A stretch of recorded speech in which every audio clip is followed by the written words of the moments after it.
lines. Now I got the drop on y'all. Dope rhymes, 2 sheets in the breeze with a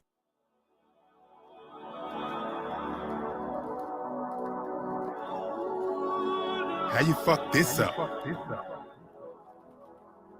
I don't expect much, but I expected more from you, this a bit much. I mean, this shit sucks. I meant you wanted my 2 cents and got like $6, and you still switched up? It's hard to trust now. It's got me treating good women like a bus down, and they be along for the ride like a bus round. I'm saving it all for the rhymes, it's a crutch now. What now? You'd rather see me 6 feet under, but I'm Stevie Wonder. You let them other niggas run, yeah, I'm bringing the thunder. I remember the day we met, baby, leave me the number. Now you so fucking full of shit, you should sleep with a plunger. And we stuck in always, and I'ma love you always, and I'ma love you always. And we can tuck it all away, and we can fuck it all away, but I'ma still be like, that's my baby. Stuck in always, and I'ma love you always, and I'ma love you always. And we can tuck it all away, and we can fuck it all away, but I'ma still be like, that's my baby. And I'ma still be like, that's my baby.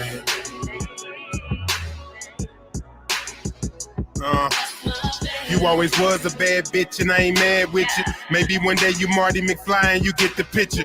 Fuck a glass, let me get the picture. Can you leave the bottom? Appreciate it. No hands, straight to the bottom, that's word of mouth, huh? No bed, making you holler right on the couch, huh? You ain't used to fucking with niggas that ain't gon' bounce, huh? But when I wake up in the morning and you out, huh? I've been the problem, okay, I know. I can be toxic, I ain't alone. But I'm holding out for this ray of hope. And if you say goodbye, then it's adios. And we stuck in always, and I'ma love you always, and I'ma love you always. And we can tuck it all away, and we can fuck it all away, but I'ma still be like, that's my baby. Stuck in always, and I'ma love you always, and I'ma love you always. And we can tuck it all away, and we can fuck it all away, but I'ma still be like, that's my baby. And I'ma still be like, that's my baby. Yo, what goes around comes around just like revolving doors. We going back and forth just like a game of tug of war. We yell so loud, can't even hear what we fighting for. I gave you all of me, but your ass is still wanting more. I gave you love, gave you trust, gave you butt, but that shit ain't that enough. Somehow it just want enough. So now you out here riding in the streets, huh? Trying to find you as a fine little freak, huh? But you know that shorty is down to ride. If I catch you with a bitch and you know it's homicide, yeah, yeah. Cause that's my baby, yeah. You drive me crazy, yeah. And we stuck in always, and I'ma love you always, and I'ma love you always. And we can tuck it all away, and we can fuck it all away, but I'ma still be like, that's my baby. Stuck in always, and I'ma love you always, and I'ma love you always. And we can tuck it all away, and we can fuck it all away, but I'ma still be like, that's my baby.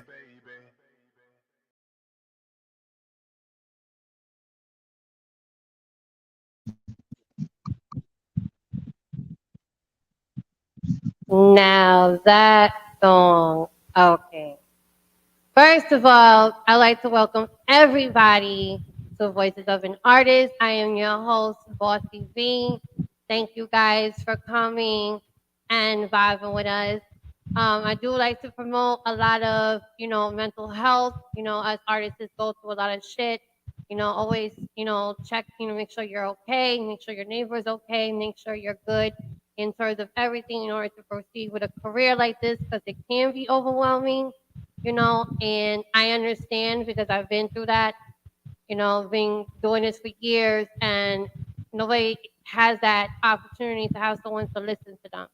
But always utilize your voice, always make sure that you hear yourself as well as an artist and as someone who's dealing with a lot of things personally.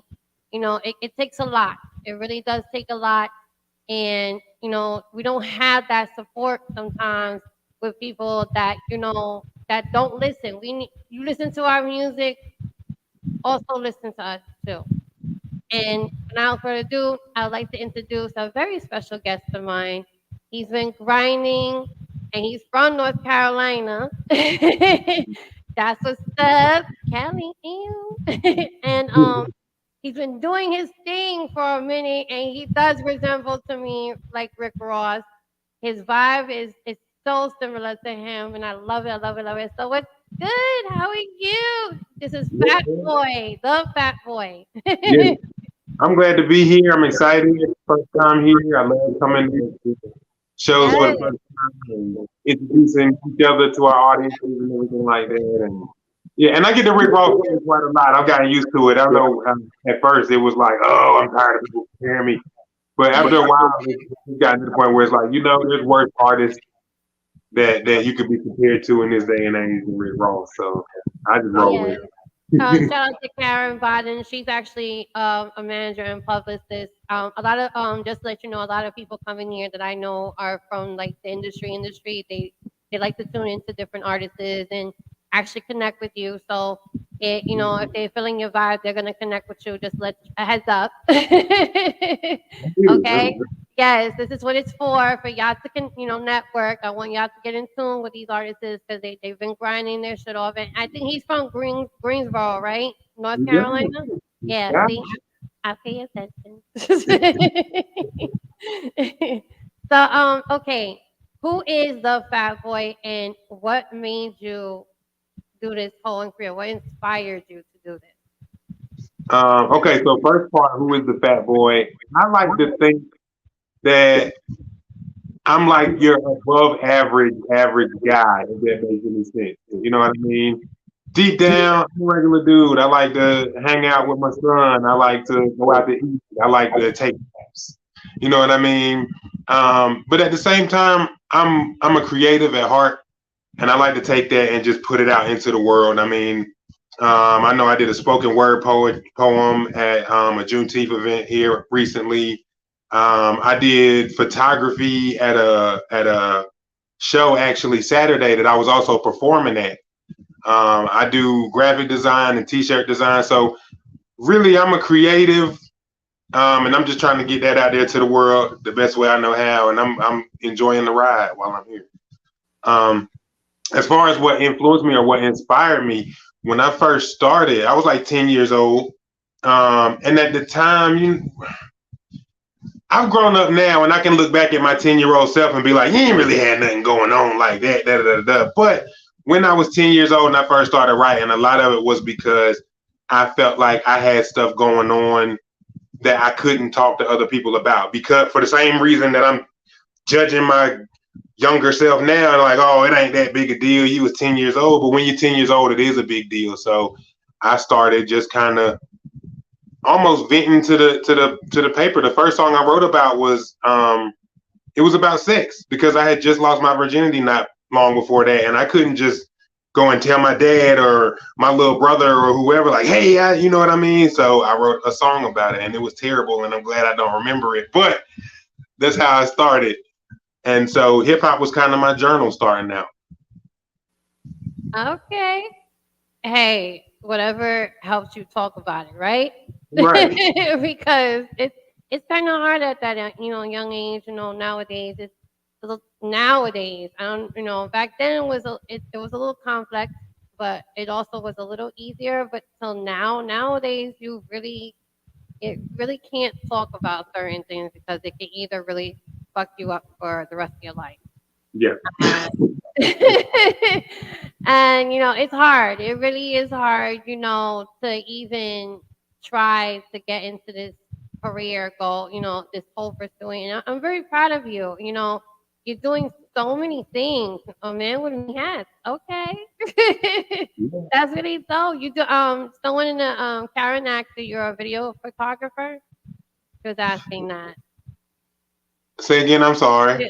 Karen was asking if you're a video Yeah, you do videos. so I'm relatively new at photography, but I've gotten pretty decent at it in my short time. But videography, I'm way new at, and I do commission videography, but there's still a lot for me to learn there. So I try to go with photography, but if somebody want to do like a music video or a promo or a TikTok video or something like that, I definitely can do that too. Okay, you hear that? He's still, trying it out. He's testing his waters. So I'm pretty sure he's gonna get better and better. That's what it is when you do your anything when it comes to Mm. music and photography, videographer, stuff like that and so forth. It's a lot of practice, but once you get the hang of it, you got this. You got this. That's really dope. So talk to me about this feature, Ari Quinn. She's really dope, by the way. This song, as I was telling you before, I love this song. It speaks the message. What inspired you to do this particular song and connect with her? So the first part, what inspired me to do this particular song is, first of all, I kind of needed a love song, to be honest with you. I needed a song for the ladies that I felt like the ladies would enjoy. I have a lot of like bar heavy, just killing the beat type songs. And I was like, I need to switch it up and do something a little more sultry, a little more seductive. You know what I mean?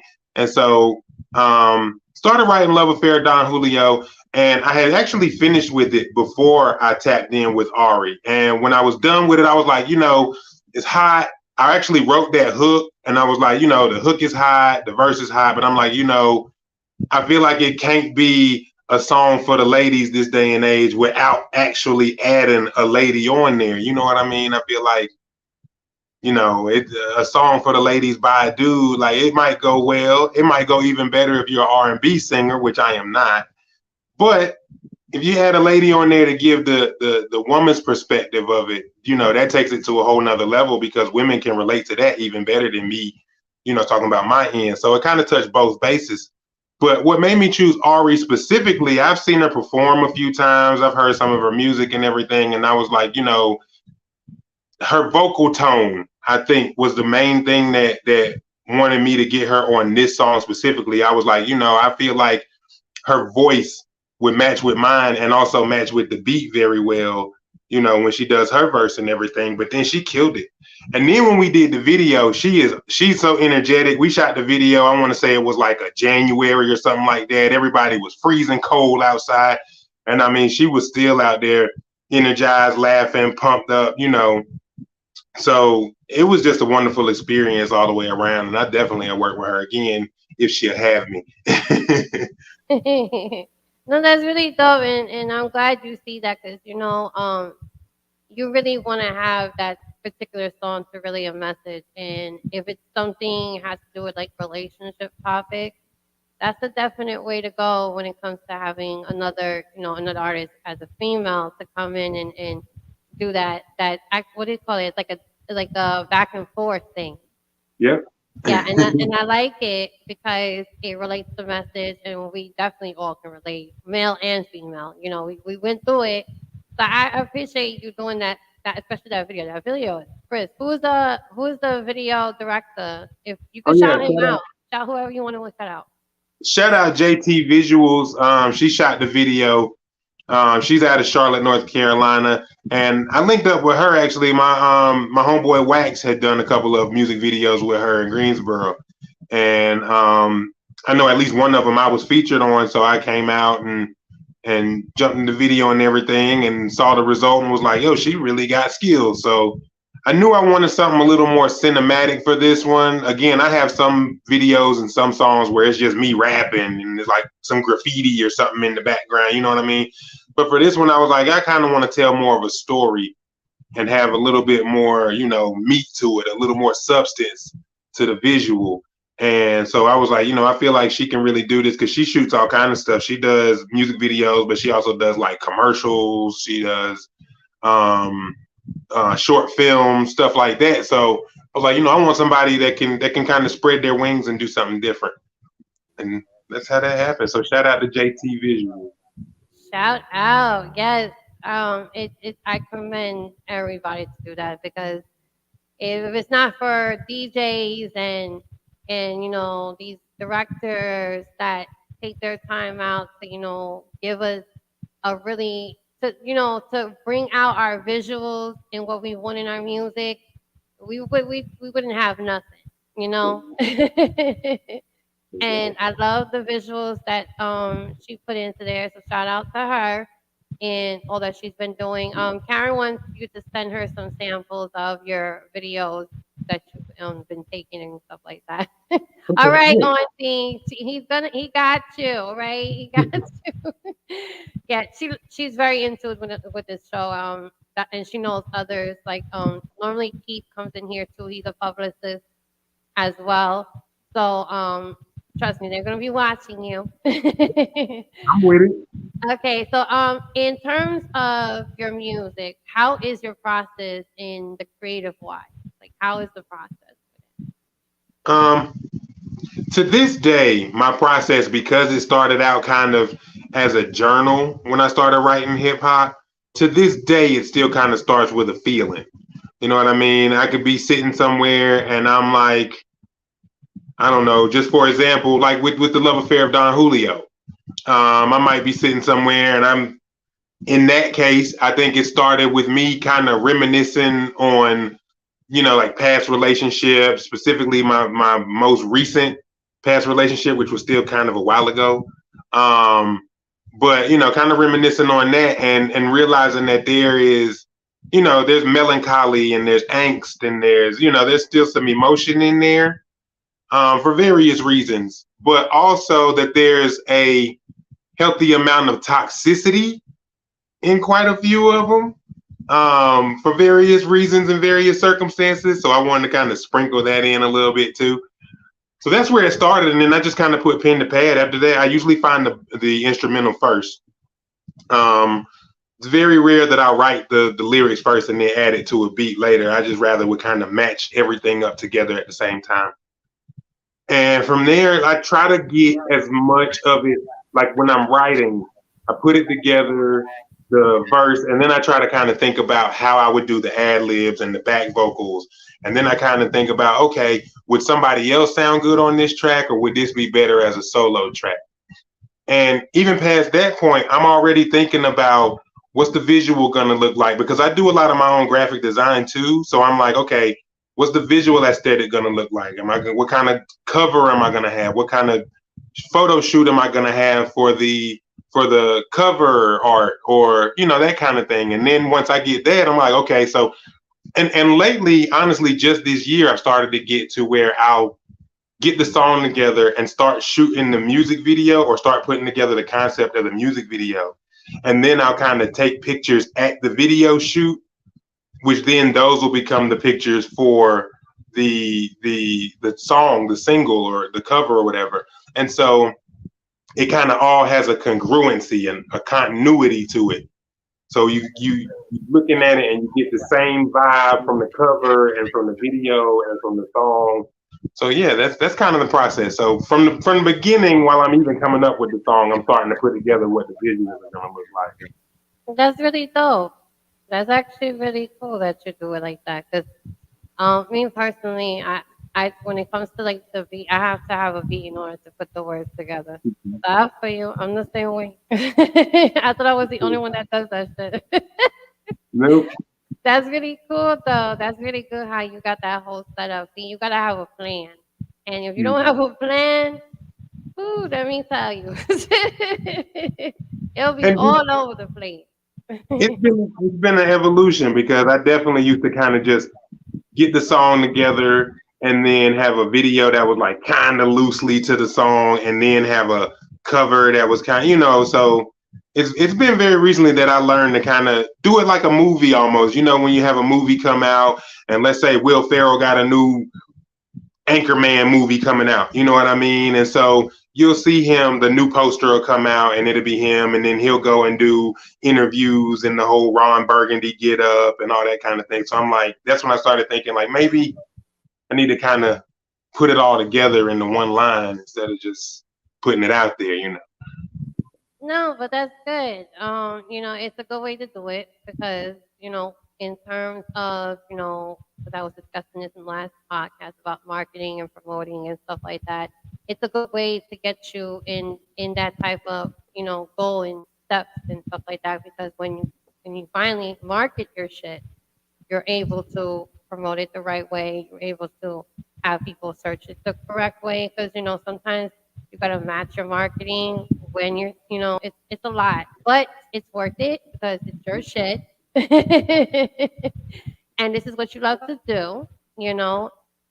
In terms of the home music, like I was saying before in the beginning of the show, how are you dealing with everything emotionally?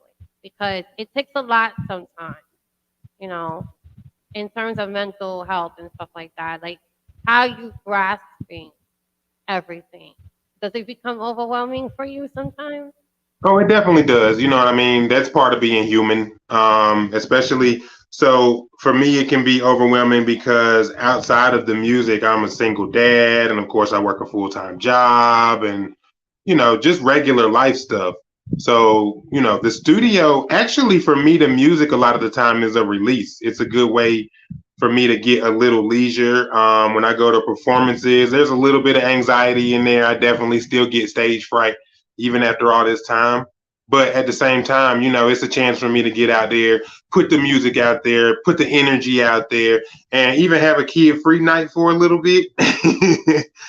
But other than that, a lot of it, first of all, to be transparent, I smoke a lot of weed. I don't know if you can say that on your, but just to put that out there. But also, I feel like I have a pretty decent support system. I have at least a couple solid friends that I could talk to and have deep conversations with. My mom's nearby that I can have conversations with. Most of my family, if I really needed to reach out, they would at least hear me out. Everybody might not be the best equipped to, everybody's not a therapist, let's say that, but people at least give you a listening ear. So I feel like that's a big part. My son himself, he keeps me grounded.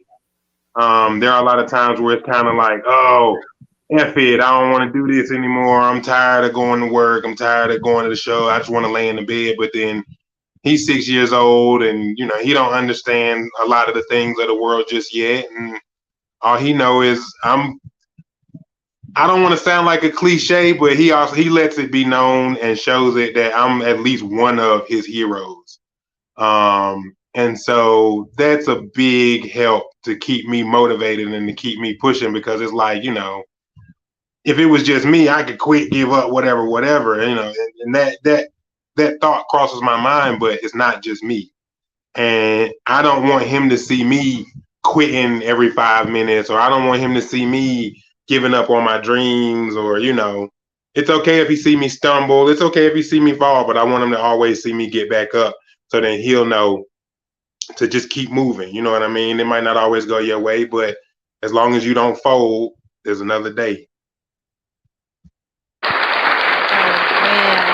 Shout out to your son, shout out to your mom, shout out to everybody that's been really giving you that clutch to support you. You do need that, because I don't think we all can do this by ourselves. It's a struggle, but that's right there. That's a goal to your kids. And happy belated Father's Day to you. Oh, thank you. You're very welcome. I'm very, very proud of you, because it's a struggle, but you're managing, and and you're managing at your best. You're managing at your pace, and don't overwhelm yourself, because sometimes being a parent and being able to do this, it could be sometimes I gotta go somewhere. And it's understandable. It's understandable, and it's okay that sometimes you need a break. Mm-hmm. If you need to step back, if you need to be like, yo, let me just chill for like a few minutes, do that. Okay? Don't ever think, from my my experience, don't ever think that you have to do everything in one fucking shot. Right. You know what I'm saying? You got this stuff. All right? Always know that. For me, I'm telling you, you got this, because you've been doing your thing. Don't think that nobody's listening. Okay? I'm very proud of you. You can be somebody's role model out there now. You know what I'm saying? And to hear that you're the hero to him, and that's beautiful. That's wonderful, and that's not cliche. All right. That is I know not. a lot of parents are like, especially dads. At least in my experience, I like, you want your kids, especially your sons, but you want your kids to kind of look up to you and respect you and everything and feel like, I don't expect him to think I'm the greatest person in the world or nothing like that. But, as long as he knows that I'm around and he knows that when things hit the fan and everything, I'll show up, I'll always come back. That's really my goal. And that's good. That's a good goal to have. That's a wonderful goal to have. And I'm pretty sure us our kids look up to us as everything. You know what I'm saying? And for you to be that everything to him, because now that you're doing this, you're showing him that he don't have to give up on his dream. No matter what he decides to do in life, he knows that he can learn from you because you're not giving up. You're pushing yourself. No matter how hard it is, that's a beautiful thing for you. Okay. And I commend you and I'm super proud of you as daddy as well. So I'm very proud of you. You've been doing your thing. In terms of collaborations, do you see any more collaborations with anybody, or you're and don't answer that yet.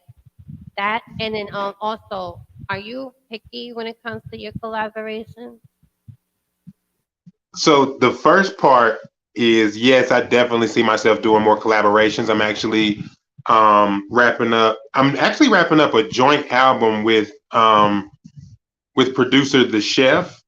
He's like one of my favorite producers. We met not too long ago, but he's already, proven himself invaluable.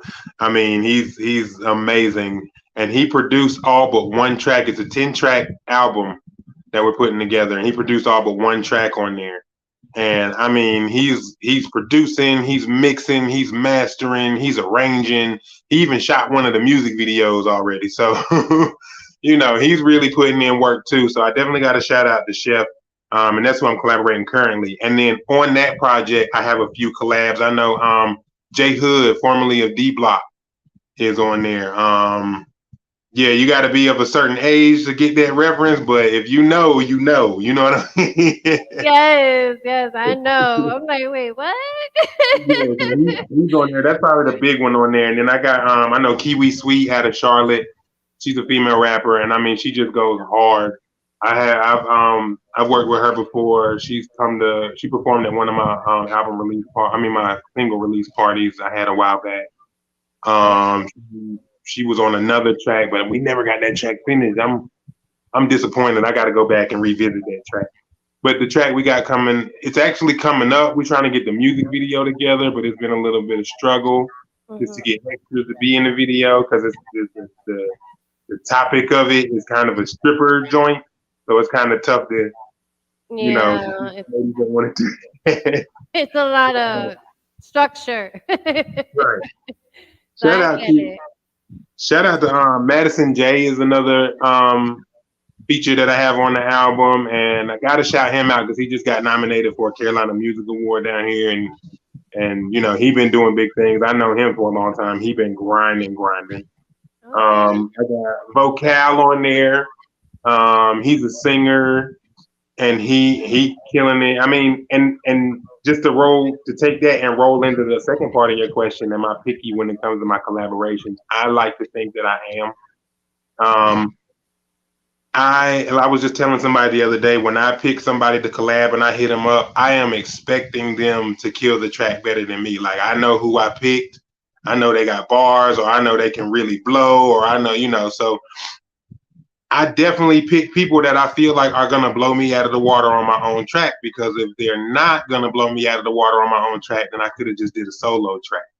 You know what I mean? So I definitely try to be, and it don't have to be nobody, famous, or you don't have to have 10 million followers and all that, but I definitely still look for talent. I definitely still look for the skill.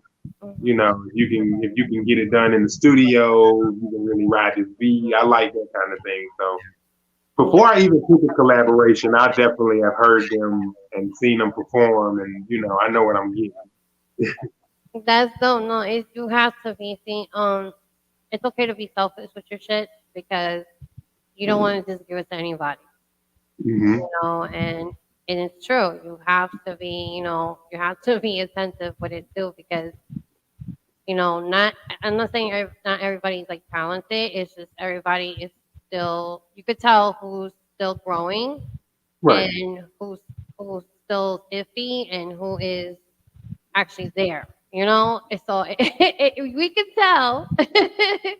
So you got to make sure that when you bring them onto a very special project, and especially your other shit went well, you don't want just anybody on your stuff. So I understand what you're saying, because I always ask that question because some people, they okay with just putting anybody on it, but I personally, I'm not okay. So at least I know I have that common with you on that one too. Right. We're gonna about to play another song of yours about now, and we are going to play. I don't want to say it wrong. Begalette. That's how you say Oh, it. Baguette. Yeah, Baguette. Baguette. Baguette. Okay, I'm sorry. And you know what? Your people were asking for a video that I shot. Yeah. This was one I actually shot this with my best friend Love. She actually was behind the camera for the parts where I'm in the camera Okay. because I couldn't get the angle that I wanted by myself. So she got a great eye, and I brought her in to do that. And then I got like the B-roll stuff. So this would be like the first one that's shot in house, like with my own camera. And I wanted to make the mundane feel. That was the goal. So you'll see in the video regular occurrence, but we have to make it look real cool. Okay, yeah, I'm about to play that one. I haven't heard it, so if I always say this before I play anything. Listen, if y'all want anything that has to, don't shut me up. Give me a second, you so shit. Okay, damn. I'm eager to listen to it too. Shit. Um, if y'all want anything or any information in terms of his stuff, please contact him. I put everything on the screen. I do not own the rights to his stuff. And when it comes to giving permission and stuff like that, the artist himself and his managers or what so forth, you have to talk to them, not me. Okay, it's not my stuff. The podcast is my shit. Yes. When it comes to his music and stuff like that, please hit him up. I'm pretty sure he's glad to, talk to you and you can get business going. Just don't hit me up. I always make sure to make that clear. Don't hit me up. This is not my stuff, okay? And I appreciate y'all tuning in. So here we go. This is the FatBoy Baguette, right? This is his video that he actually, I hope you're in here, Karen. This is video that he actually did too. So here we go. I'm going to mute myself in a minute.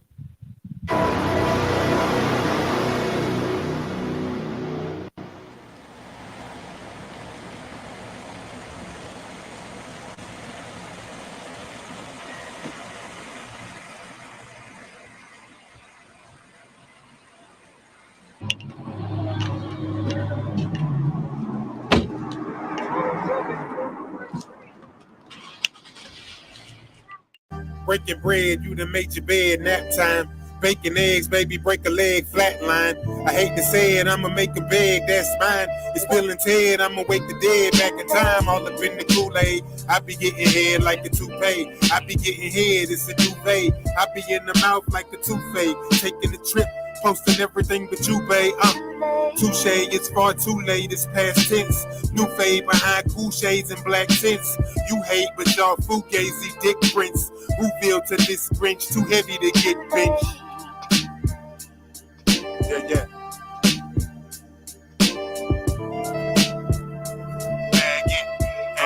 Why I ain't got a bag yet. Too heavy to get pressed, new Chevy the shit fresh. Spaghetti and fish nets, she ready in fish nets. Blueberry molasses, classic. Jack Kennedy, Jackie Onassis. Word to the masses, where your ass was at when we recorded in the bathroom, skipping all the classes. No hall passes, raise your glasses. The chicks with brazen asses, slay the dragons, quit the praising, bragging. Blaze a passage, shit get crazy savage. Haze and dabs, we sit and blaze, we happy.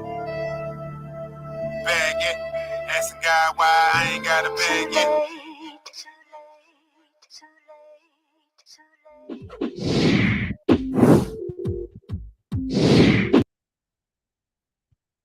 Yes.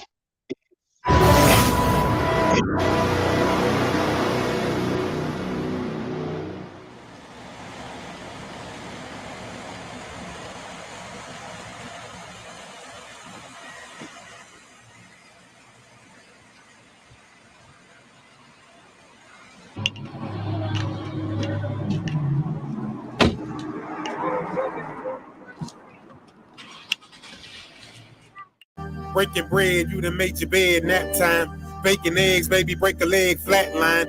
I hate to say it, I'ma make a beg, that's mine. It's spilling Ted, I'ma wake the dead back in time, all up in the Kool-Aid. I be getting head like a toupee. I be getting head, it's a duvet. I be in the mouth like the toupee. Taking the trip, posting everything but you, babe.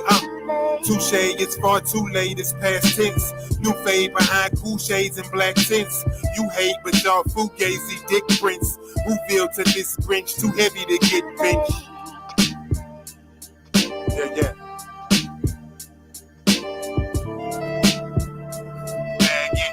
Asking God why I ain't got a bag yet. Too heavy to get pressed. New Chevy, the shit fresh. Spaghetti and fish nets. She ready in fish nets. Blueberry molasses. Classic. Jack Kennedy, Jackie Onassis. Word to the masses. Where your ass was at when we recorded in the bathroom, skipping all the classes. No hall passes. Raise your glasses, the chicks with brazen asses. Slay the dragons, quit the praising, bragging. Blaze a pass, this shit get crazy savage. Haze and Dav, we sit and blaze, we happy. Bag it, asking God why I ain't got a bag yet.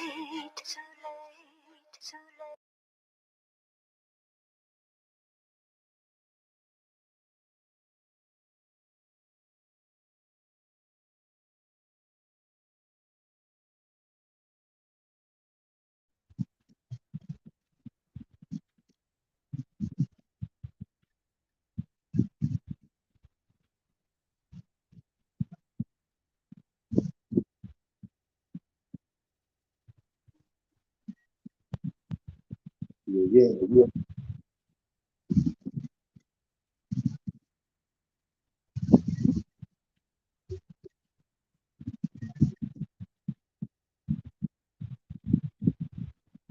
That song was so powerful, it took my whole screen out almost. Holy shit. Whoa. Now, please do tell me about this song, this inspiration for this song and stuff, because that is a banger. I like it. I like classics. You know what I'm saying? I love classics. And that right there, I love the whole theme, the black and white. I love all that. Like, do tell us about this whole song, everything. Okay. So starting with so the concept of the song, I guess, is it's simple. It's just from a worm's eye view, thinking of what fame and stardom would look like. Which it was simple because I've never been like rich and famous or a celebrity or anything like that. So it's just like, hey, this is what, you know, I guess the belief that celebritydom would be. And so in the vein of that, I kind of wanted to give the video kind of a daydreamy kind of feel to where it's like you're doing something so regular, like washing clothes, you're just going to the laundromat. I felt like that was the relatable part because, you know, I mean, if you ain't dirty, I should say, everybody can relate to washing clothes. You might not go to the laundromat, you know what I mean, but you wash your clothes, you know what I mean? So I feel like everybody can relate to that. But then I wanted it to look kind of stylized, you know what I mean? So you got some of the B-roll shots where you're looking at like the lights and the sign, and you're catching me outside just kind of spitting the bars. So there's a little stylization to it. But I definitely wanted to keep it to that focal point of just chill, gritty, down home, everyday stuff that just looks cool. And I feel like we nailed it. So again, every shot that you saw that had me in the shot was actually shot by my friend Love, who, I mean, as you can see, she did a nice bulk of the video there, and then the shots where I wasn't in the video, I was getting those shots. So the story behind that, actually, I want to say maybe the night before, a couple nights before, I had went by myself with just my tripod and tried to get the shots of me in there, and it was just not coming out right. But she has a good eye, so I definitely hit her up and was like, yo, let's go. So those were actually her clothes in the video that I was watching. You know, kind of like a, you know, hey, come shoot this video for me, and we can do your laundry while we at it. You know what I mean? See, you never know. You never know. You know that was actually part of the video, or that actually was really doing laundry, and that's Yeah, really dope, though. we I love and the vision. a Hmm. small piece at the beginning, at the very beginning of the video, when I got out of the car, if you look in the back seat, it's only for like a split second, but you can see my son's head in the back seat, right at the beginning of the video, because you know it was I brought him with me. My son's seen a lot of cool stuff. He's been to video shoots and photo shoots and studio sessions and stuff. So he was there in that video, on the sneak tip, kind of a cameo. So I like that. That's a cool little tidbit. But That's cool though. I do the same thing. I bring my kids with me and stuff like that. To my stuff. Sometimes I even take them to my performances. Certain performances, not all. mhm. But I do gradually. I bring them to my stuff, and it's good. It's a good experience for them to to really understand what you're doing, how you put it together, and that's really cool. I noticed that, but I didn't think nothing of it. I just thought it was just a random. That was cool though. That's really cool. Shout out to your little boy. How old is he? He's 6, right? You said Yep, he's he's 6. cute. Yep, Oh, he'll be 7 in a couple months. oh, that is so cool. Shout out to him, the kids today. Our kids are our future. I'm telling Yeah. you that. I love it. I love it. If you had the opportunity, or if you did have the opportunity, um, if you did have the opportunity, who did you perform for, like open for? And if you didn't have the opportunity, who would you like to open for? So I've opened I've opened for a couple artists. I know I opened for Chubb Rock at the Bull City Music Awards back in like 2020, 2012, 2013. And again, you got to be of a certain age to know who Chubb Rock even is. But he's definitely one of those early hip hop pioneers, you know what I mean, that came out with his own sound and everything. Yeah. Um, yeah. And then I opened for DJ Unk. He Walk It Out. Was that DJ Unk? I know he had a run. He had a run like early 2000s. And then I feel like I'm forgetting somebody. Oh, Gilly the Kid.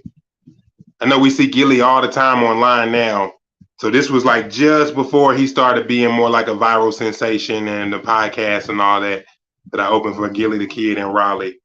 And so those are my 3 openers that I've done already. And what I would like to do, I want to open for Weird Al, because Weird Al is one of my favorite artists of all time. I don't know if we can necessarily make that mesh, his style of music and my style of music, but I don't care. If I could just meet him and perform in his presence, that could definitely be a bucket list for me. And then just because everybody says it all the time, Rick Ross, I feel like I will be pretty Yeah. decent opener for Rick Ross, you know what I mean, just to get him warmed up for him. So I would like to do that, just kind of, I like to listen to what people say. And a lot of people are like, you sound like Ross, you got a Ross kind of vibe. So I feel like that would be a good opening slot, for me to kind of warm up the crowd before he actually come out and kill it. I think that'd be dope. But yeah, that's my opener. Okay. I can see that happening. I really can. And that's really dope that you open up for those. I always ask that because sometimes people did open up for some good artists and Mhm. some didn't. So, if you didn't, then also who would you like to? And Rick Ross is really dope. I actually want to meet him. I adore his music. Especially on that song he did, Hold Me Back. That's what's going on. That's what's Mhm. right there. But yeah, I love it. I love it. And um, in terms of, because nowadays it's like the internet, right? This, how do you feel about the whole business in the internet when it comes to music wise? Like how does it like impact you the most? So for me, for me personally, the internet is a double-edged sword. Being transparent, on the one side, the reach, the opportunities, it's amazing. Like when I started rapping, the internet, I mean, it was a thing, of course, but it wasn't like everybody was going viral. You know what I mean? People, YouTube was there, mp3.com, Napster, that kind of stuff was out, but it wasn't like Instagram and Facebook where you could really go and post a reel, and if you could get a song that's catchy enough and enough people start getting onto it, you could really blow off of one song. They had 30 seconds of a song, not even the whole song. You know what I mean? That would have been unheard of even 10, 15 years ago. You know what I mean? So for me, that's the good side. The bad side for me is I'm more of a creative, so I'm good at making the content, but I'm still trying to figure out how to push the content. I'm still trying to figure out like Facebook, Instagram, ads, all that good stuff that's kind of the content marketing. Because I'm not a dancer. I dance like Kevin James and Hitch. You know what I mean? I dance like Carlton. You know what I mean? So I'm not really big on doing the TikTok. So I'm trying to find my own lane when it comes to that. I know Yeah. behind the scenes stuff works. Inspirational stuff works. Stuff like this where I'm doing the podcast, I'll definitely post a clip of this and be like, yo, check out the full video at, with the link and everything. That kind of stuff works for me. But overall, Yeah. I started out and was coming up where you could still press up a bunch of CDs and hit the block and make money. You know what I mean? So making pennies on the dollar for streaming is different. You know what I mean? It really is. It really is. I mean, it's a lot because it's like a competition for some reason. Like people make it a competition, but me personally, I don't consider it a competition. I'm considering it as I'm just doing my grind. I'm doing a business. I'm building my brand. A lot of people always trying to make it being a competition when it shouldn't be it. It shouldn't be no type of competition. I don't know why they do that, but it is what it is. But as independent artists, we're all trying to change the industry. Right. Even my dog agrees with me. We're Yeah. trying to change it. And how can you change something that you're still trying to keep the way it is? And it bothers me. I don't know if it bothers you, but it's like it's a lot. We're over here grinding independently, and we're over here trying to get what we need to do, but it's like they always make it about themselves. But it's not in a good way though. It's always in a selfish, self-centered, oh, I'm better than you type of way. When it shouldn't even be about that. Yeah. It shouldn't even be about it. We're grinding. We may have different tastes of music, yes, but doesn't mean for us to knock someone else down for what they're doing. So it's like it's mind-boggling for me with this internet business. Um, Another question is if you can tell your your young self, from what now until then, what would you tell them? I have answered this on memes so many times, and it's always the same thing. Fuck them people. That's what I would tell my young self. Fuck them people. Because when I was a kid, when I first started, and then when I first started letting people hear my stuff, it was all about, are they gonna like this? Are they gonna like that? Are they gonna talk bad about me? What are they gonna think? Blah, blah, blah, blah. And like that was really consuming my brain when it came to my own craft. And with time and with development, I realized, first of all, everybody ain't gonna like your stuff. It's just not gonna happen. I don't care how good you are. I don't care how rich you are. You could be Rick Ross. You could be Beyonce, you could be Jay-Z. It's somebody out there that's like, yo, that stuff whack. I don't want to hear that. Nas got people to this day that'll be like, Nas boring. And he been killing it for 40 years. You know what I mean? So everybody's not gonna like your stuff. You know what I mean? That's the first thing that I had to learn. And the second thing that I had to learn is flock to the people that do like your stuff. You know what I mean? Whether it's 2 people, whether it's 10 people, whether it's 500 people, whatever the case may be, they're there. They enjoy what you have to offer. They like your music. They like your photography. They like your drawings. They like your T-shirts. They like your personality. Whatever it is, that's who you need to hold on to, and that's who you need to pay attention to. And I definitely feel like I spent way too much time chasing behind people that never showed any interest, never were going to show any interest. And I was just, please, I hope they rock with me. But you really learn just to do what you got, work with what you have, put it out there. The right people will come. And then with that said, another thing that I would tell myself is I wouldn't really need to tell myself to work on my craft, but to really own what you're working on. You know what I mean? To really learn about the paperwork and all. I feel like I should have done that sooner. You know what I mean? About the behind the scenes, about the business stuff to kind of legitimize it and even monetize it to an extent, but definitely to legitimize it, to give it more substance to where people are like, okay, you got more to offer than just a notebook and a pen. You know what I mean? Once you start having a little, like I do a lot of recording here in-house. As you saw, I just started working on videos. I just started getting my own video photography together. I've been doing my own graphic designs for a while. I do a lot of my own t-shirt designs, merch design, stuff like that. You know what I mean? With that, it kind of gives me more room to be a little choosy about what I do and don't do, who I do and don't work with, that kind of thing. When I was younger and I was first starting out, it was just like, whoever got beats, let's get some beats. Whoever got studio time, let's get some studio time. And now it's like, I have producers that I prefer to work with and that prefer to work with me in return. And we've built a rapport and we've been networking and we've been working for years now.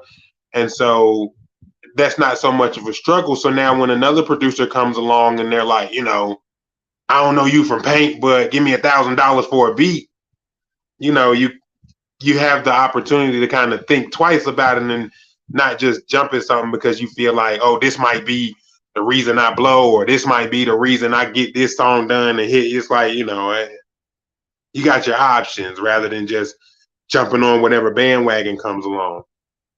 So those are the 2 things I think. Fuck them people and ownership would be the 2 things that I taught myself. That's good advice. That's really good advice. 'Cause I mean, it's good that you actually own up to that too, because a lot of artists these days, when it comes to constructive criticism and so forth, they don't take it. Some just like to argue and make it a big deal, especially if you didn't like put them down or whatever. And that's what I want to talk about with you in terms of that. When you're dealing with artists on your, on your music and you're getting to know them, trying to get comfortable with them, because I know that's what you do. You first listen to their shit and you see where they're at, where their mind's going and how they flow, and see if they can match up to what you do and stuff like that. And, you study them. Because I study other artists too. That way we can have a really good connection in terms of when we make music together. When it comes to their stuff, and if you see like an artist that really does need to work on their craft, how do you go about that? Because I tried that, and I try to be nice, but not in a way where I'm gonna be rude to you. I just like, well, maybe you could do it this way, or try to brush it up a little bit. I don't be rude or obnoxious, or I don't be like a bully, because there's a difference between telling someone how they should brush it up and then being a bully. You cannot be a bully and then being the one to be like, oh, you need to like fix this. It's not gonna work. How do you handle that? Like, how do you approach things like that? Well, first I try to make it clear beforehand. I try to make it clear to anybody involved with me that if I don't like it, I'm gonna tell you. You know what I mean? Respectfully. So by the time you send me a track to my email, whether you just want me to listen to it, whether you want me to jump on it, and whether you just want some feedback, whatever the case may be, it's already been made clear. Okay, I'll listen to it. You know what I mean? I'm an artist, so I know what it's like to send your music and you don't know what somebody's gonna say. You don't know what kind of feedback you're gonna get back. At that point, once I'm like, I'm gonna be honest with you, but I'm gonna be respectful. You know what I mean? I feel like there's a certain thing called tact. It's one thing if you just like, oh, your shit whack and you need to quit rapping and you don't quit your day job at McDonald's. That's hate. You know what I mean? I feel like, but constructive criticism, and I like to use the sandwich method that they recommend in business, where it's like hey, I like that beat. That was crazy high, and the mastering is amazing on there. I feel like you could have went a little harder with the energy on the bars or whatever. But, I can hear this on the radio if you tweak it a little bit. You know what I mean? So that's what I do a lot of the times, unless there's really nothing there. I never just come off as somebody and just be like, your shit whack. You know what I mean? I don't. I feel like even if you are whack, you might be able to fix it. You might be able to work on your craft. Because a lot of the times that's what happens. It might be somebody that I'm not feeling at that moment. And then, a couple years go by and they're like, yo, take a listen to this.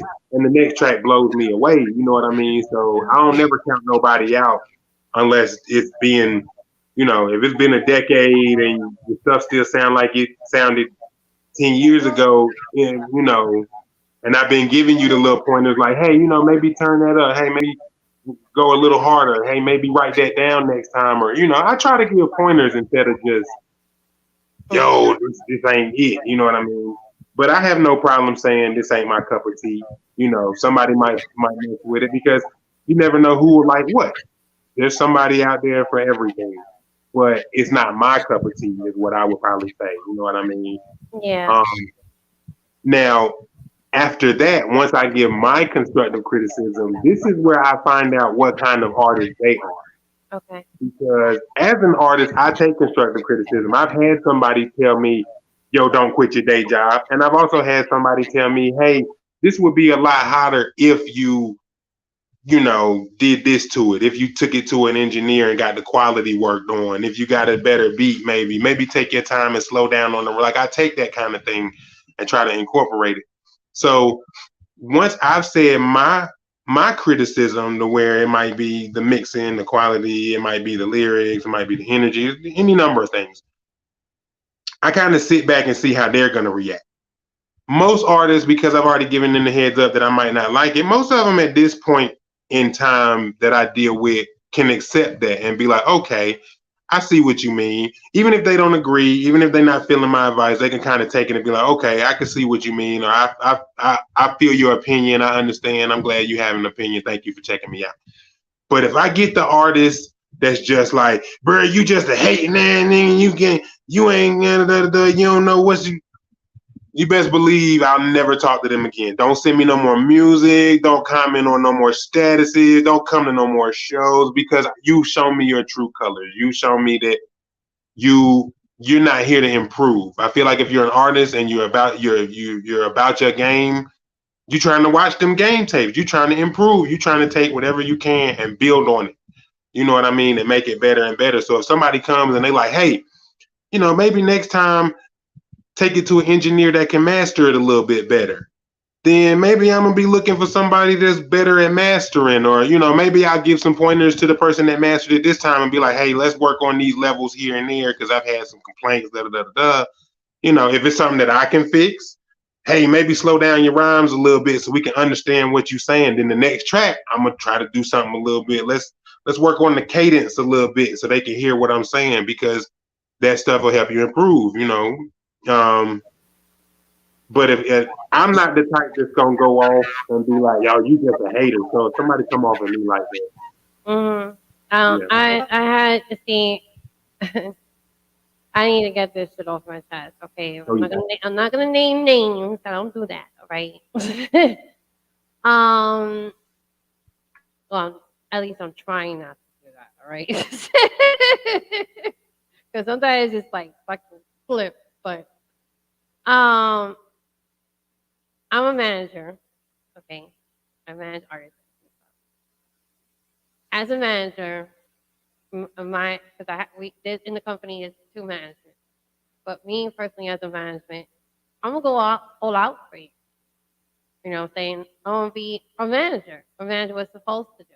You know, I'm gonna try my best to make sure you're good in terms of your album and so forth. Especially if you just started, you know, this whole music thing, and also if you was delayed and so forth in terms because you was with somebody else that wasn't being productive and on top of you, and it was pretty much benching you. I personally will try to do my best to make sure that your name is out there. Okay. I know, and when it comes to doing albums and so forth and stuff like that, I'm very cautious. You know, I take that to the max because when I did my first album, that I was mad because my managers were not doing their shit, and thank God I don't have them no more.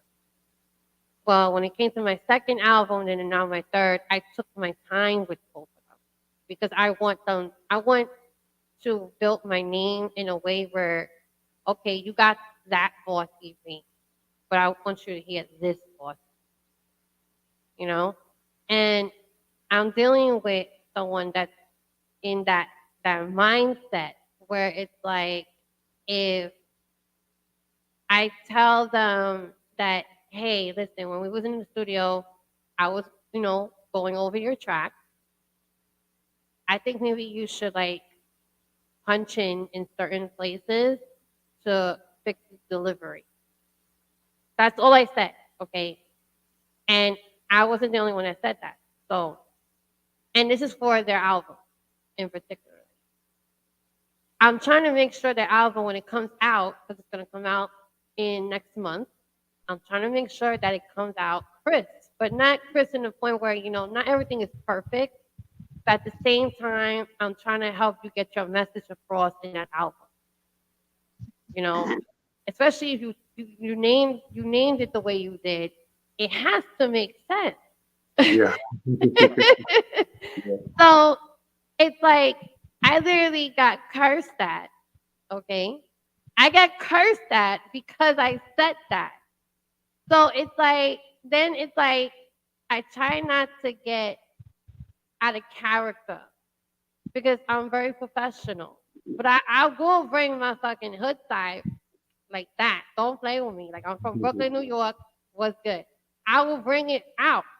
But at the same time, I'm trying to be professional and I'm trying to show you that when you take that time and effort into your craft, into your music, or whatever you're doing in your business, whether it's music, whether it's photography, or whatever the case is, if you take the time to study the whole thing and take your time to really listen to what you're doing and stuff, your shit will come out good.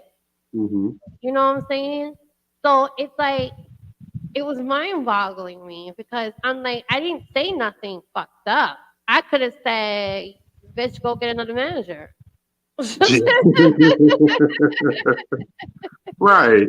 Like I was being, and thing is that I don't know how much patience I can have, but I have so much patience for some fucking reason. But like, I was trying my best not to come out of character, but in that moment, I had to because I didn't like the disrespect.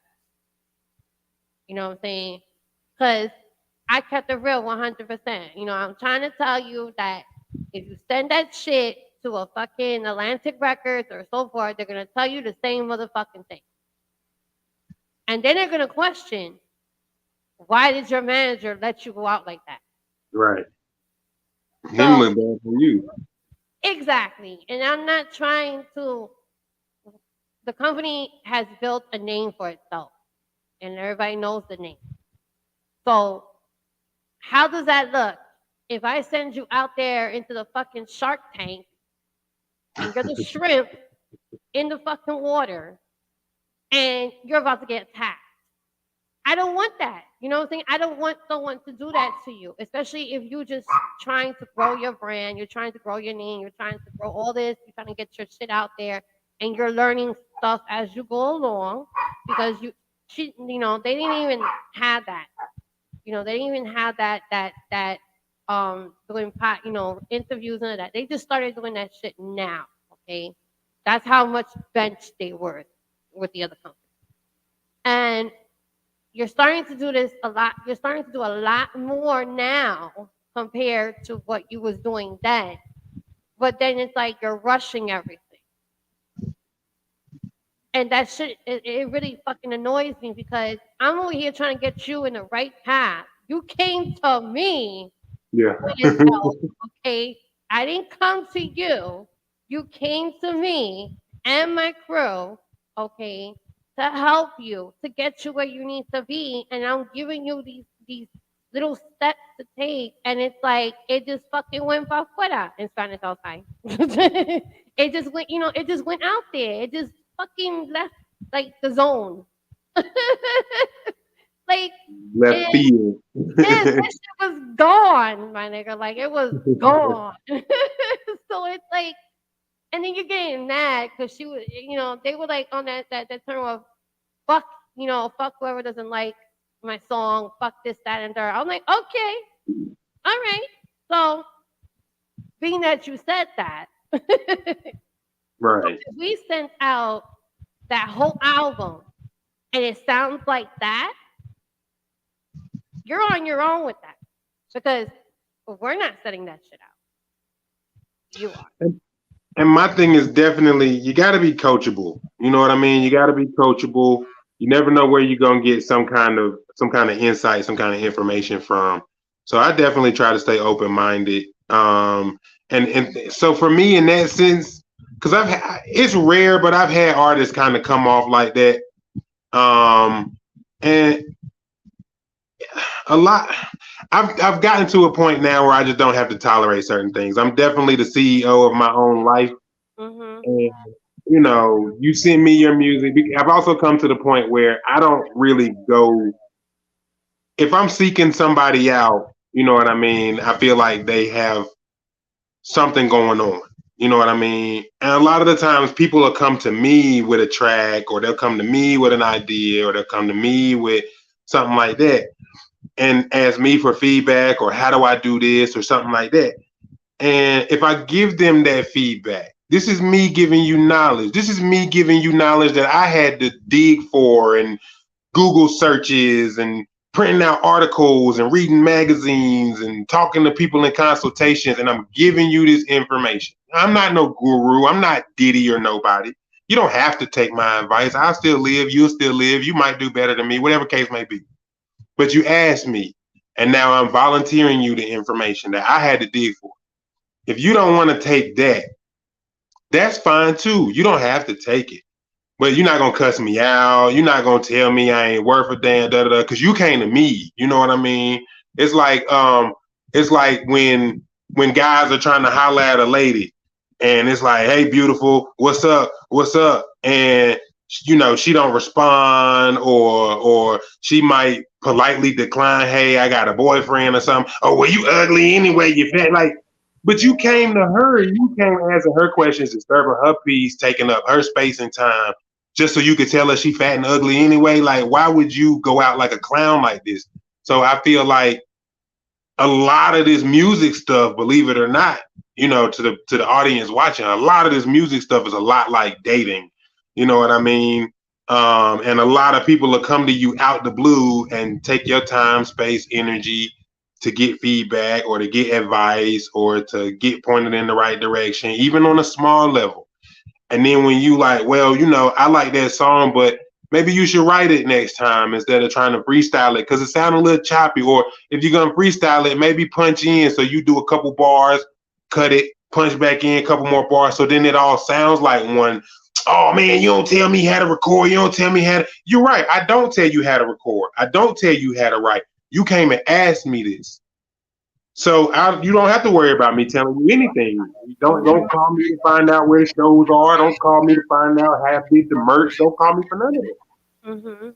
it. That's what I'm saying. Like it's like and it's crazy because when it's a good song. Why wouldn't you want to like Right, try to change it? And it's a really good song, and it's like it just it. Those are my pet peeves. Like how many people told me that I had to do certain things, but see, I only listen to people that actually mean well and that actually know what the fuck they're talking about.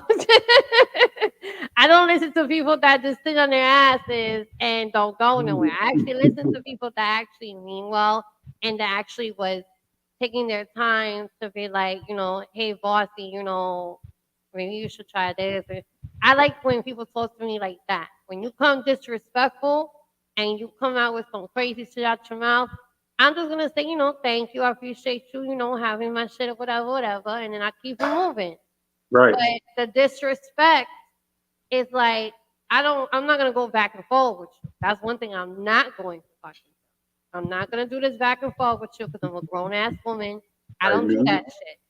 But when it comes to you keep yelling in my fucking ear and that I don't tolerate that either. So I have to be trying to put people in their places because at the same time, if I give you that respect, I deserve it in return.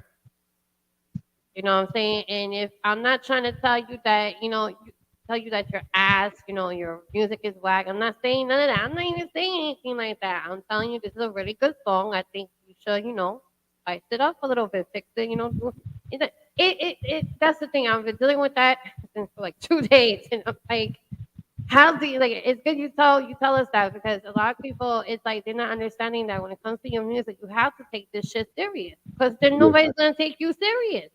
yeah. If you ain't And, serious about your shit, then do not pass go. Do not collect the $200. Go the fuck home. Stay the fuck home. Goodbye. That's it.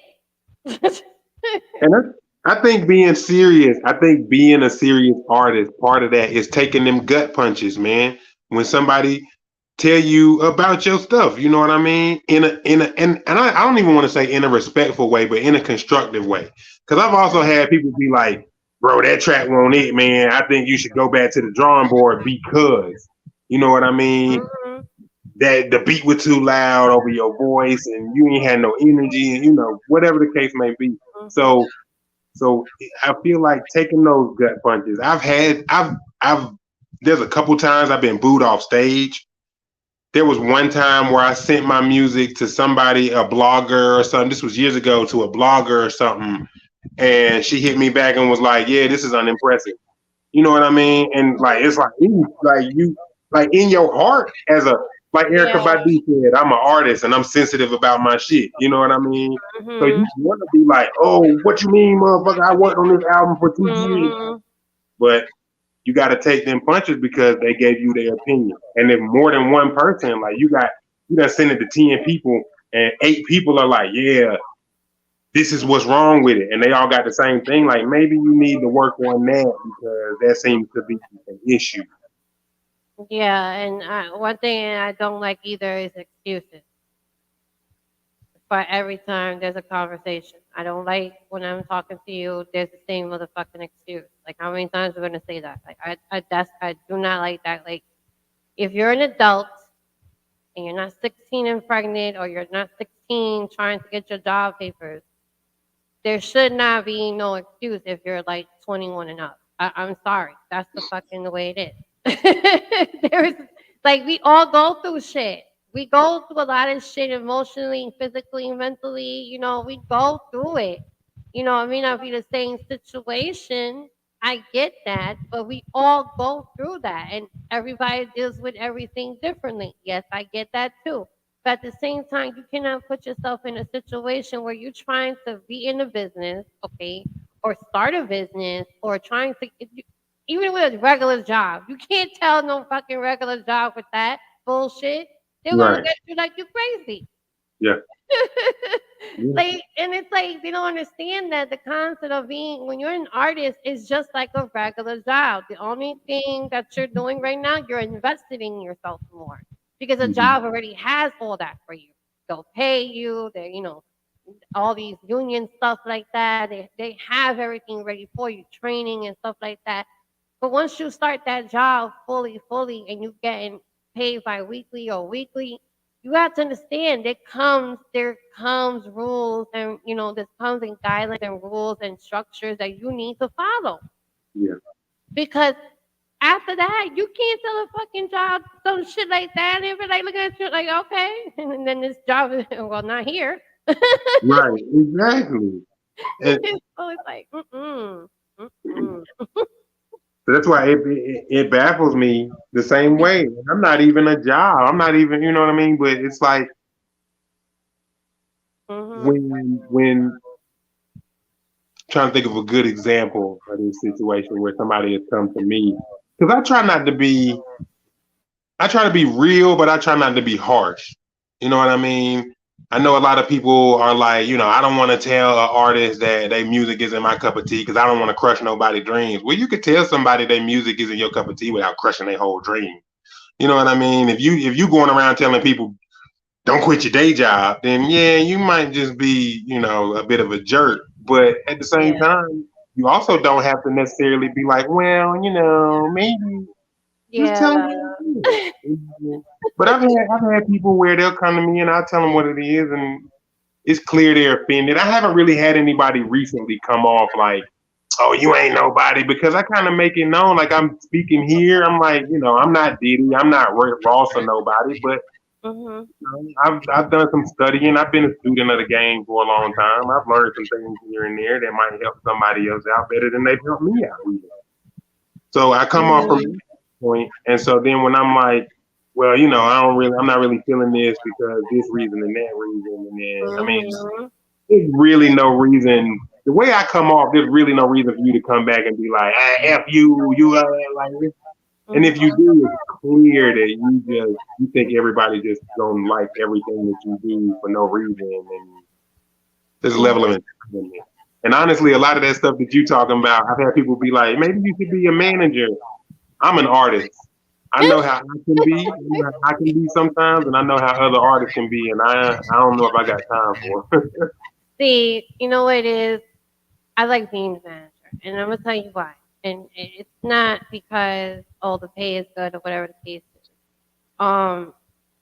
My reward is helping. I want to be able to build an artist's confidence because sometimes I get it. It's hard to get that confidence where you just want to like, oh, let me spit some bars. You know what I'm saying? So it's like it's hard. I get that because I was there once in 2018. Like this is 2018, all right?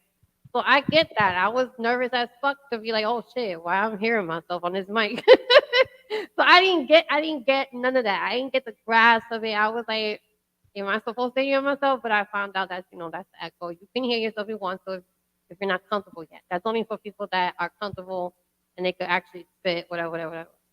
But it's a lot of steps and critiquing and stuff like that. I get that, and I'm trying my best as a manager to help them build their confidence so they won't give up on themselves because it's hard sometimes when you're trying to build your self-esteem up and music is probably the only thing that's therapeutic to you, and I want them to understand that yes, it is, but it also takes a lot.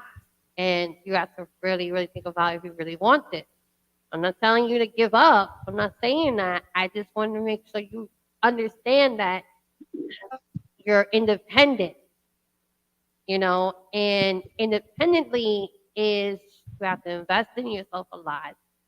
And I'm doing my best to take my time out of my hands to invest in you as well in terms of I want you to be able to get out there, people to hear you, to understand you as an artist, to get to know you, why you're doing this, and so forth. I'm not here to badger you. I'm not here to put you down. I'm not here to control you either, because I don't do that. Sorry. I just want you to be, especially if I have people that are higher up there, you know what I'm saying? Like they really up there, like Hot 97 type shit. And then what if I want to show them who you are? You know what I'm saying? If I'm feeling your shit and I'm like, yo, you need to check out this person, like for really. Mhm. They mad cool. You know what I'm saying? Like you need to really like I'm gonna do that for you because I support everybody and support is free. You know what I'm saying? And I want to do that for artists in general. I wanted this why I did this podcast too, so you get a little understanding about the podcast. What's as an artist? I've been planning this whole shit for like 2 years. Do this. But first, I wanted to first get the grasp on how to go about it, how to, what's the main goal that I want for this podcast. And this podcast main goal is I want to support artists. And supporting is free. Because a lot of people tend to put a price on supporting, and I don't like that. And I've seen it happen so many fucking times. And this is a chance for artists like myself, because it ain't about me, it's about the artist, to get the support that they really need. And whoever's watching and whoever I fuck with really hard in the music industry is able to connect with you. You know what I'm saying? Like hit you up, what's good, are you willing to do this? You never know. And I Yeah. want that opportunity for everybody to have that. I see everybody with that's where I wear my heart on my sleeve. I like to see everybody win. And nobody has that mentality where they're on the same fucking thing. Everybody is a competition. Oh, I'm better than this one. Oh wow, fuck that nigga, fuck that bitch. And it's a lot of fucking animosity in this industry. Yeah. A lot. Yeah. A lot. And it's fucked up because how we over here trying to change the industry, but you acting the same fucking way. You act in the same fucking way, so there's no change. Right. There is no change. If the change starts with you, stop acting like a fucking prick. So it's like you want change, you have to change the selfish shit. You could be selfish on certain things, but when it comes to wanting to network and want to push your shit and want to work really hard, you have to show that. It's like in the fucking law, show of force. You gotta show your shit. Hmm. You know what I'm saying? Your critiques, your credentials. You have to have one. You have to have a good portfolio to show. You just can't come in here half-assed. Yep. It doesn't work that way, and they're not gonna give you shit like that if you coming in here half-assed. You have to work for your shit. And it takes Okay. time. It takes Mm. time. And that's what I'm saying. I'm glad you actually came on here and it spoke about that because a lot of artists forget that. They forget that there's time with this shit. Nobody didn't fucking was fed with a silver spoon. Some were lucky to get that, but not everybody has gotten that. And if for you to sit there and just quickly be like, oh well, no, there is no oh well. It's either you do or you don't. That's it. Hmm. There's no excuse. And that's what I like to do. I like to help artists. You know what I'm saying? I like to guide them the right way. And it makes me happy to see them doing good. I'm like, oh shit, look at you. All right. And it's genuine. It's not that fake shit like, oh, I'm gonna come up on you. I'm getting clout. Nah, it has nothing to do with that. Nah. Sorry. I got my own shit that I'm doing, my own way, my own shit. Is not I will never feed off of nobody. That's one thing. Okay. That's fucking twisted. Like I would never do that. Okay, my support is genuine, and when I say that I love your music, I'm gonna tell you I really love your music, and that's why I did this whole podcast for all the artists to come on here to speak how they feel. This is this is a you zone. This is not for you to be uncomfortable and stuff like that. To speak how you feel, how this is for you to be yourself and promote yourself. You got anything going on, say it, or shoot me a text, email, whatever. Yo, bossy, this is what's going on. I got a whole new thing. I'll put the flyer up for you. That's how Nice. I do things. I'll put it right on my screen, like, oh, check him out. He actually got a show coming up. I do that.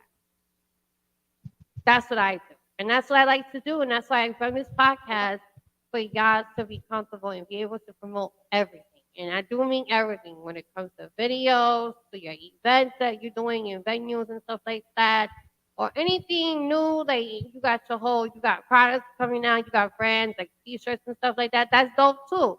You promote it too. I want you to do that. You have a flyer for yeah, your clothing and stuff. Shoot it to me. I'll put it up and I'll do it like that. I'm willing to help you get what you need out there. And who knows? People watch. You know what I'm saying? They could hit you Right. up and you get that opportunity. Take every opportunity that you can. That's what I say. Take it. All the opportunities you need to take it. Because you never know. People watch. You don't ever think that nobody's watching, but they are. And I'm so proud of you because you've been doing your thing and so forth. And I'm about to play one of your other songs. Yay. Yeah, because that other song threw my other shit like, oh, out of place. I was like, wait, where the fuck did the thing go? Oh my god, I was like super nervous. But we're gonna play your other song, Grizzly. I believe that's how you say it, right?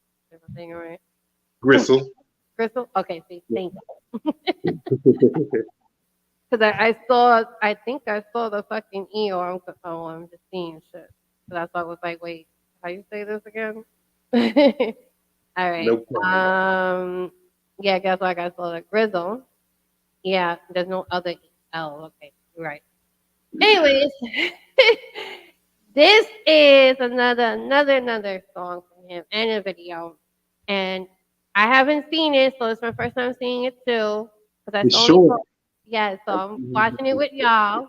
My first time. I only just know that every time you come to my show, I'm only gonna view one song of yours, and the rest I'll view it with you, because I like to do that, and discuss. So here we go, Rizzle by the one and only the Fat Boy. Here we go. About the where's the other thing? I put myself on mute. Hold on a second.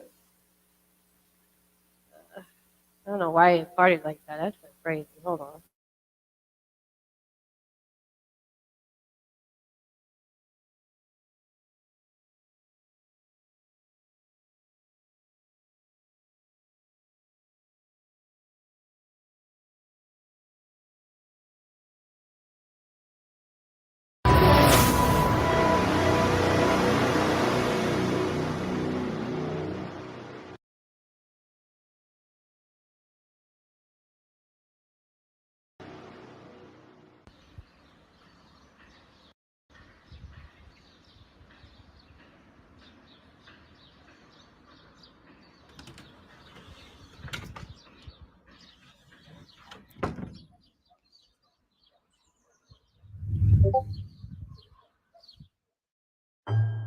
Nigga gonna tell me I can't get with that twerk music you be making.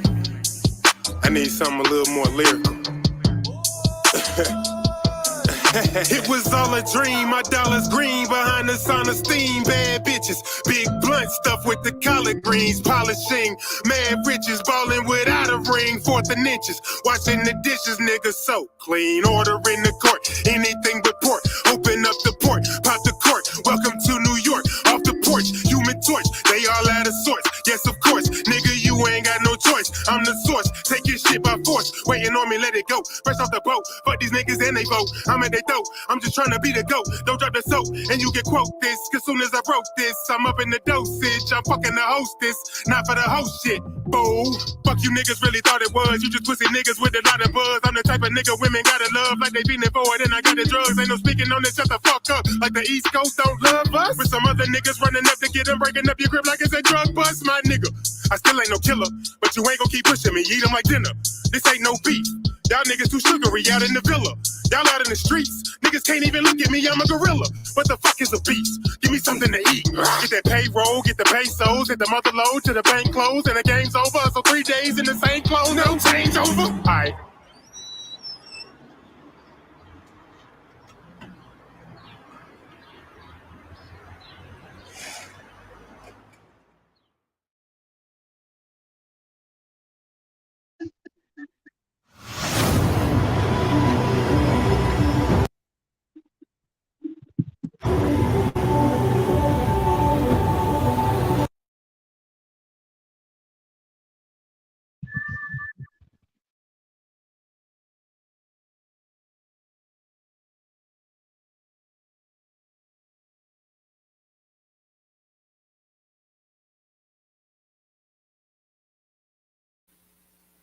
That shit was divine.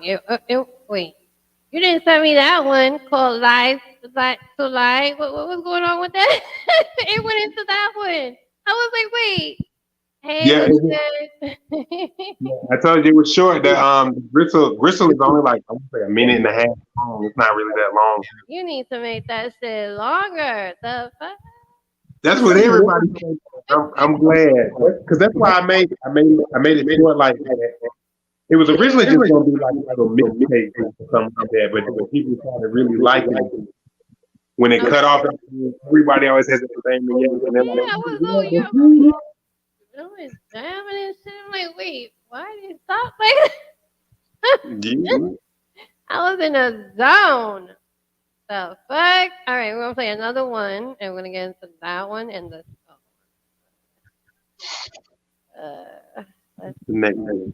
yes.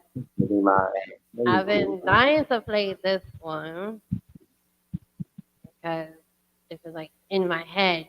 Eat it or eat it. Eat. Okay, eat with featuring XL. How you say his name? TAOP. TAOP. It stands for the artist. Oh, okay. All right, so we're gonna get into this one. See what this shit is about. All your songs is popping, because then you know. Just saying. If y'all don't fuck with him, I don't know what you're doing. I'm just saying, his shit is popping. Get in tune with him.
Fuck you mean, taking one for the team. Nigga, you know I'm Kareem. Look at this ring, bet if I bop, they lean. Nigga so fresh, so clean.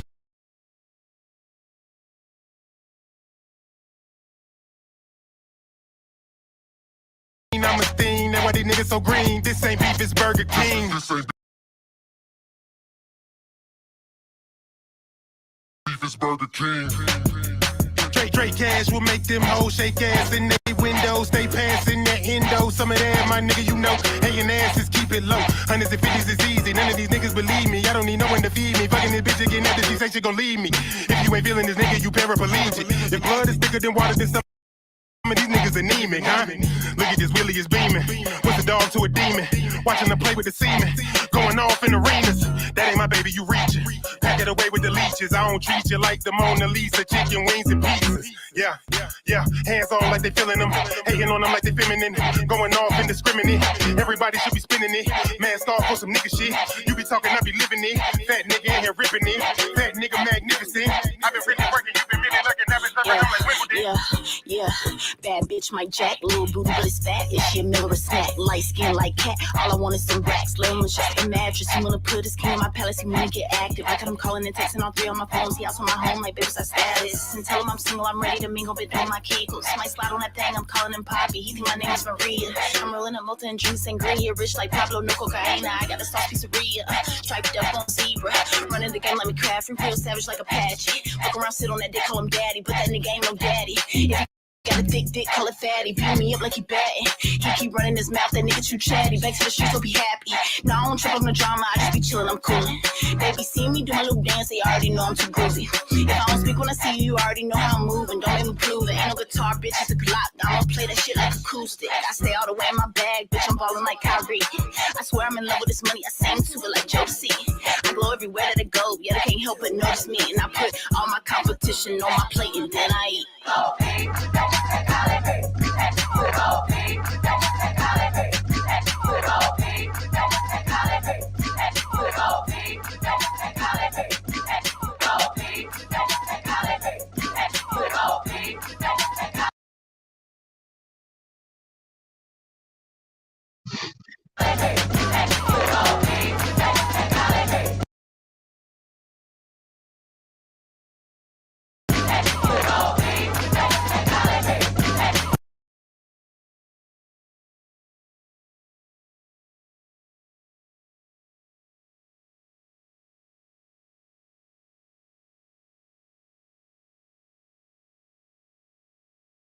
YouTube was being a bitch.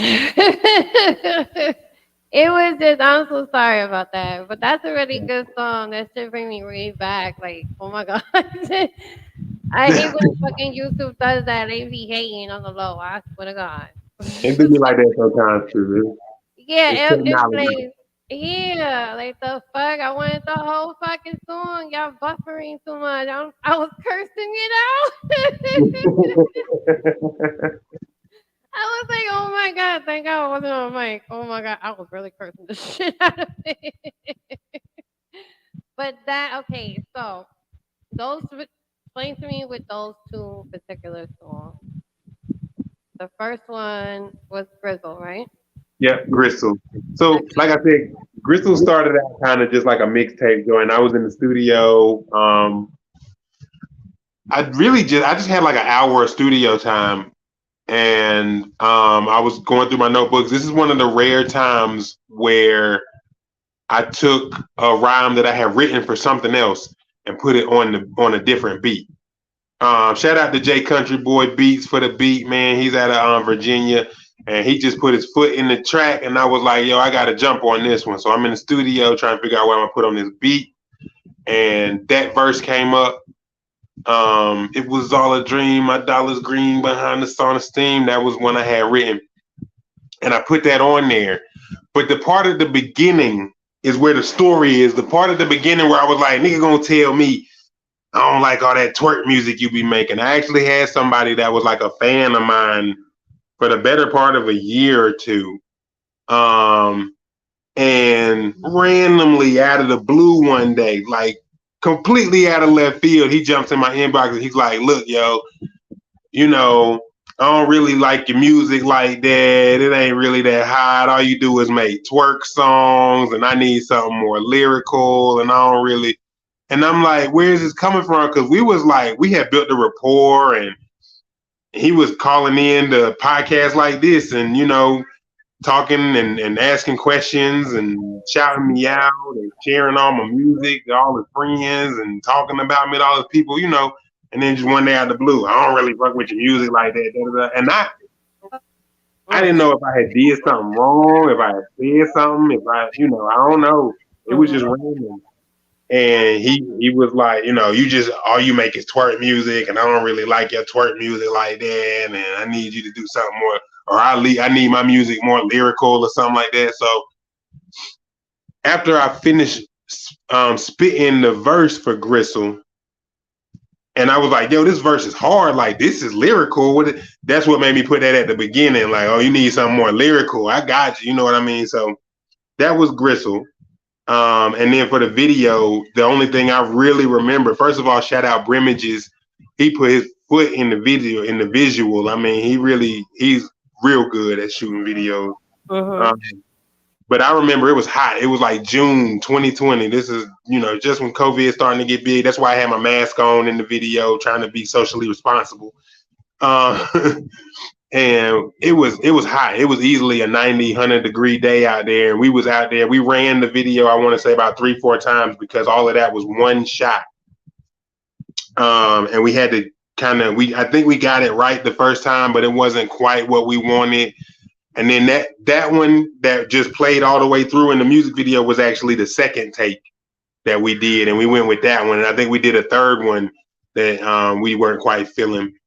And it was just hot. We were out there. My son was also in that video, in the little red T-shirt. When I walked past, my homeboy Wax was in there. Shout out Felicia. She was out there sweating. My homeboy AV, he was out there. We were just out there baking in the sun, but we got it done, and I was so proud of it. And then we eat. Eat is definitely one of those tracks where when you were asking me about, am I picky about my collaboration? Mm-hmm. That's definitely one of those tracks where when I hit her up, Exhale, when I hit her up in the inbox, I literally just told her, I was like, yo, just bar this bitch out, man. You know what I mean? Just come on the track, and I just want you to kill it. You ain't even got to talk about nothing specific. I just want bars. And I mean, I knew what I was asking for. I've heard her on plenty of songs. I've seen her perform a few times. So I knew she was just going to go all the way in. And that's really what I wanted. And so to this day, when that song plays, people are like, yeah, bro, you killed it. But they always ask me more about her. Like, yo, where you find her at? How y'all link up for the track? That kind of thing. And that's what I was banking on when I got, because I know she's a draw. You know what I mean? I know people like her music, people like her image and her style. So I knew when I got her on the track, people were gonna probably ask about her more than they asked about me. But that was the point. You know what I mean? So that's the direction that went. And in the music video, I know I came back. That music video, I had literally just gotten back from the beach, maybe like an hour before the video. Wow. Yeah, I didn't do that. The beach, you all relaxed, and then now you gotta go get all pumped. That's how it is. I jumped in. I came back, jumped straight into the video shoot.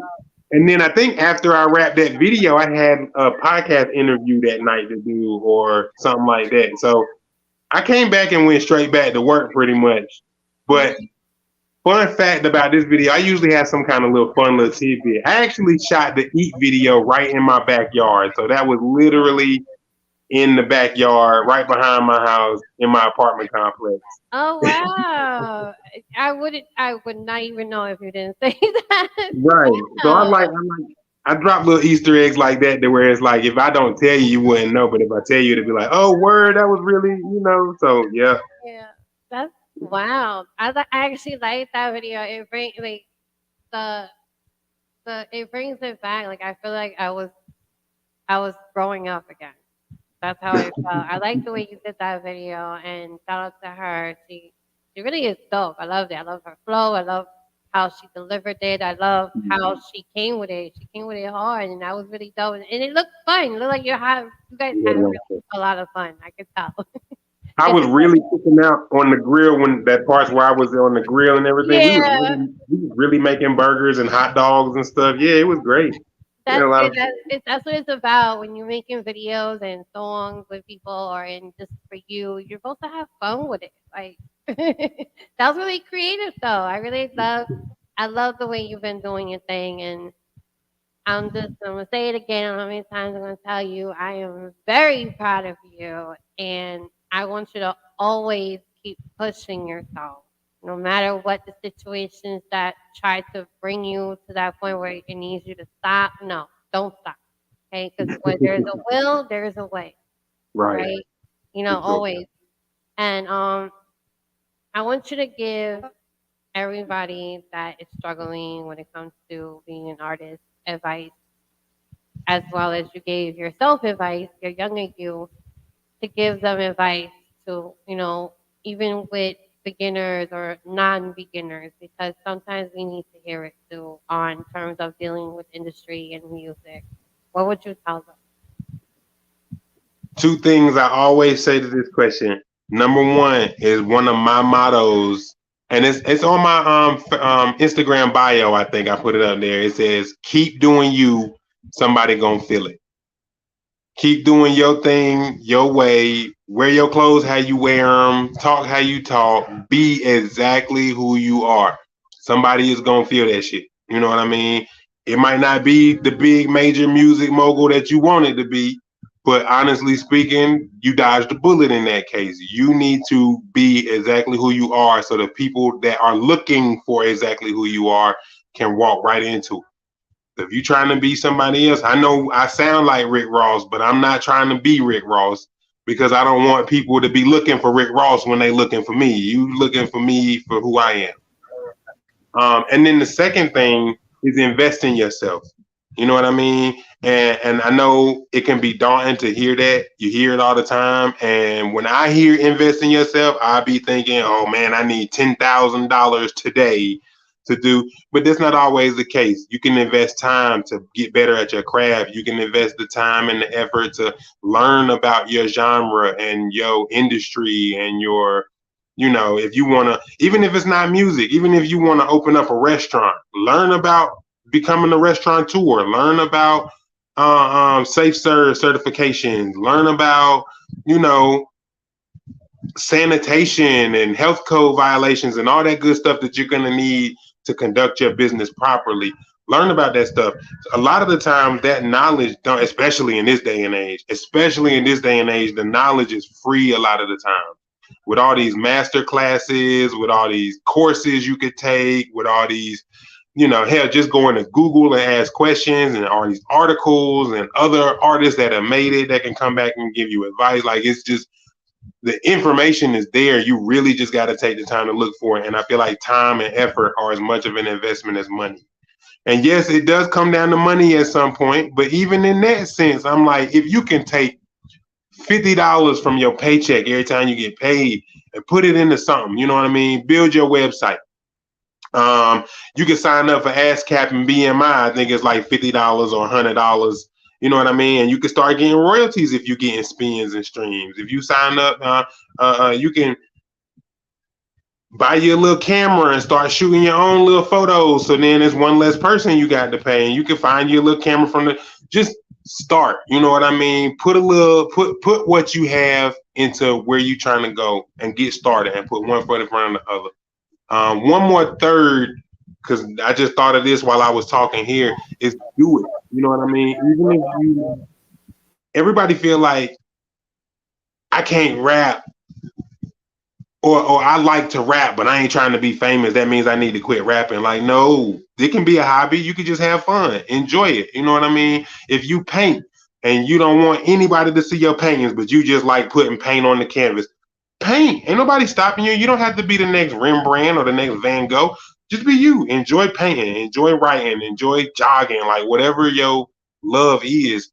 Just because you're not famous at it don't mean you're not good at it. And just because you're not good at it don't mean you shouldn't do it. Just do it. Have fun with it. Enjoy it. Put it out there. Don't put it out there. Let your people see it. Put it in your back pocket and forget about it.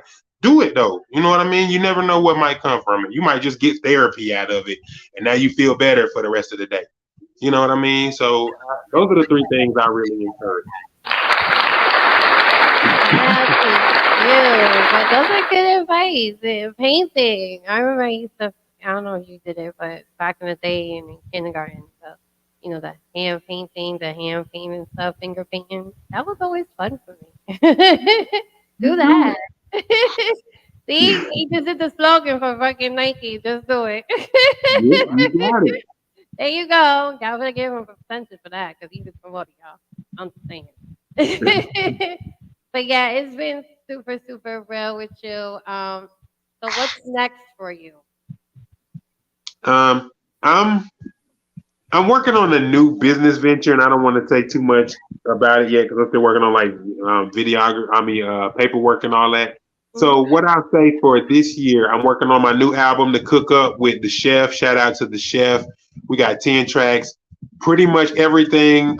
Anybody listening, I'm looking for a singer to wrap up this one last song, and then we can start getting everything wrapped up. You know what I mean? So if you can sing. That's really all I need. I got one hook that I want to fill in. I hear that, right? He needs a singer, so get in tune with him. Talk the shook up.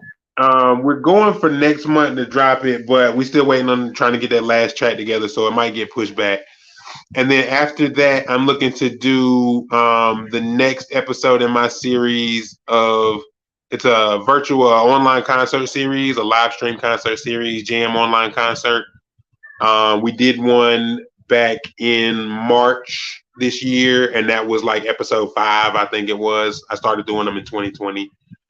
Trying to do the next one in November. And that for me, that's a whole new level. I like to put together my own events, but I really enjoy putting together a live stream event just because you can, again, with the internet and the reach is different. You can reach more people, but also you get more creative freedom because then you don't necessarily have to check with the venue like, hey, can we do lights here and how many people and da da da da da. All that stuff is just kind of like find a good place to set up, get some dope artists, get some good lights, some good background, make sure the camera's quality, and then people can watch it. You can watch it from Timbuktu, you know what I mean, and still tune in and enjoy it. So I feel like that's great for international audiences, but also mainly I feel like it's great for introvert audiences because I can be introverted. I don't like to always go out and be surrounded by a lot of people all the time. And I Yeah. think some people might still definitely enjoy the music and enjoy the show and my performance. And other artists, I like to put other artists on there too. If you listening, tap in. You hear him, right? You need to get really in tune with him because he's doing a lot of big things and it's opportunities for you as well. He's gradually wanting to work with y'all, but y'all gotta be serious with your shit, just like because he's serious about his shit. And it's been really real with you. Thank you so much for coming by. You can come anytime. Just know you're more than welcome to come anytime on a regular basis because I like to also listen to other artists on my show. I promote their stuff and you can come in and chill, whatever. Just to chill. I'm inviting you personally. Okay. So, come back and chime in, whatever you got going on. You could say right then and there and stuff like that in that moment. This is, Voices of an Artist. Yeah, I said in the beginning, please, please check your mental health. Please. There's a lot of shit going out there, Make sure check check your neighbors' dogs, check whoever is dealing with something personally. There's a lot of hard times, people losing people, you know, and it's really serious out there. I really want you to get in tune with your voice. Don't put yourself shut. You know what they say, if you hear something, say something. Please, please enforce that. Please, if you're homeless too, if you feel like you ain't got no place to stay, please take the time. There's sources, there's people. Hit me up. I can help you with that too. I know people that live in some of your states that can actually gradually get you to the right path. I don't want nobody in the street. It's not safe out there. It really isn't. And keep your children close, protect them. There's a lot of crazy shit going on, in terms of bullying, shootings, and stuff like that. Please, please take this serious. We don't need to be having this on our shoulders. We're going through enough, and shout out to the victims and so forth families, in Texas and all that was dealing with this situation. I pray for y'all every day.